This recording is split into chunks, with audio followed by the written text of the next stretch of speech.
Ceci est la rediffusion d'une chronique diffusée sur Radio Campus Lille dans l'émission On raccroche les wagons du collectif Super Cambrousse d'octobre 2023 à juillet 2024. Nos nouvelles chroniques apparaîtront dans le courant de l'année. Bonne écoute! On dit souvent que je regarde des films bizarres, trop souvent, des films sans intérêt, et moins souvent ubuesques. Ubuesque, quel mot. Du coup, je veux bien le reconnaître. Si, c'est vrai. Et de là à vouloir que je regarde un match de foot sans jamais voir le ballon, ouais, peut-être pas me prendre pour un jambon. Bref, aujourd'hui dans 180 mm, Zidane, A 21st Century Portrait, ou La passion pour le non-jeu.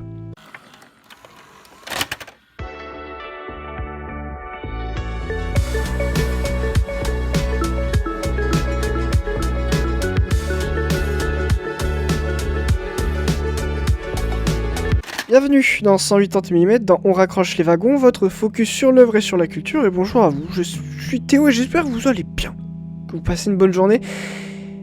Aujourd'hui on va parler cinéma documentaire. De tout temps, j'ai toujours adoré le football, des traditionnelles coupes du monde au rythme des années bissextiles, à l'époque de la Ligue des Champions sur TF1. Allez, Magnéto se garge. J'ai grandi dans l'univers du ballon rond et j'ai développé une fascination pour un joueur, Zinedine Zidane. C'est donc assez naturellement que je me suis tourné vers ce documentaire de Douglas Gordon et de Philippe Parreno, sorti en 2006. Et quelle ne fut pas ma surprise de voir un film où on suit le match des Galactiques, football, de l'époque face au Villarreal, du 23 avril 2005, mais en ne quittant jamais Zidane et sans jamais voir le ballon, sous fond de post-rock, avec quelques retranscriptions d'une interview de lui en sous-titres, de Zidane du coup. J'avoue avoir été décontenancé jusqu'à la mi-temps, sifflé à 40 minutes et 36 secondes, où le film a pris tout son sens dans un moment assez magnifique mais tout aussi troublant et flou, nous permettant quand même de comprendre ce qui se passe. Sous la musique hypnotisante du groupe Mogwai que vous êtes d'ailleurs en train d'écouter, depuis le début de la chronique, la date du jour où le film a été tourné s'affiche, et ensuite nous est montré une série d'événements qui se sont produits ce jour, qui auraient très bien pu être le sujet d'un documentaire enrichissant. En voici quelques-uns.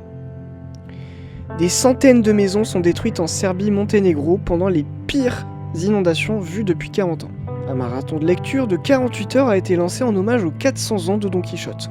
Le vaisseau voyageur enregistre des ondes plasmiques à la limite du choc de terminaison d'un vent solaire. J'ai mis mon caleçon sans les mains ce matin. Ça fait pas partie du... Un attentat en voiture piégée a lieu à Najaf, en Irak, tuant 9 personnes. Une équipe de secouristes est envoyée pour sauver des ouvriers coincés à la suite d'une explosion d'une mine en Turquie. Se finissant sur cette phrase, qui aurait pu imaginer que dans le futur, un jour aussi ordinaire que celui-ci pourrait marquer ou être oublié comme quelque chose d'aussi peu ou d'aussi signifiant qu'une promenade dans un parc. Mais du coup, qu'est-ce qu'on peut en conclure de cette séquence qui cache en elle tout le propos du documentaire, et surtout de cette phrase ? J'ai mis des jours entiers à trouver la réponse. Mais elle se cache pas, elle est devant nous. Pourquoi ce documentaire filme Zidane sans le filmer jouer au football, sans raccrocher les wagons avec le ballon ? Car c'est pas le footballeur, la star qu'on filme, c'est l'homme, comme vous, comme moi. Et cet homme vit des événements qui sont plus grands que lui. Alors pourquoi pas changer ? Pourquoi pas, pour une fois, filmer la personne ? Parce que c'est ce que font les documentaires, filmer ce qu'on voit pas d'habitude. Des humains qui vivent des événements, avec des ressentis personnels sur ce match, en l'occurrence, en sous-titres. Petit rappel de ce que c'est qu'un documentaire, c'est un film qui vise à restituer une certaine partie de la réalité. Et là, on voit cet homme, que l'on connaît tous, mais si peu, faire ce qu'on le voit toujours faire, mais seulement d'une certaine manière, et où il n'est qu'un joueur, un point blanc sur la télé, pas un humain. On aurait pu prendre Beckham, Casillas, Raoul ou Ronaldo, que l'idée aurait été la même. Seules les descriptions de l'homme auraient changé. Ce qu'on apprend à connaître, c'est pas l'élégance technique du numéro 5, mais ce que ça fait de rentrer dans un terrain et d'avoir 84 000 personnes qui vous regardent jouer au football, ou faire ce que vous aimez faire le plus. Vous le saurez en regardant ce film de presque cuisinier qui gueule, et ça, on le voit au visage, on l'entend au sous-titre et on le ressent à la musique sublime de Mogwai, encore une fois, dont je vais m'empresser de faire une chronique. Et donc le ressenti est au cœur du documentaire. Alors, rappelons-nous la phrase assez mystérieuse et lacunaire de la mi-temps: qui aurait pu imaginer que dans le futur, un jour aussi ordinaire que celui-ci pourrait marquer ou être oublié comme quelque chose d'aussi peu ou d'aussi signifiant qu'une promenade dans un parc. Le fait qu'il y ait autant d'imprécisions, de choix qui ne sont pas faits dans la phrase, c'est justement pour nous laisser le soin de les faire.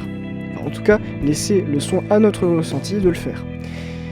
C'est à notre ressenti de décider si ce jour ordinaire peut nous marquer ou être tellement pas marquant qu'on l'oublie, et de savoir si cette promenade dans le parc est aussi ou aussi peu signifiant. Le ressenti, en l'occurrence, est le cœur, j'ai dit, du documentaire, et c'est surtout celui de Zidane. C'est pour ça qu'on le filme directement, lui, ses expressions du visage, etc., pendant le jeu. Et voilà comment, avec ce film, on ne se passionne pas pour le jeu.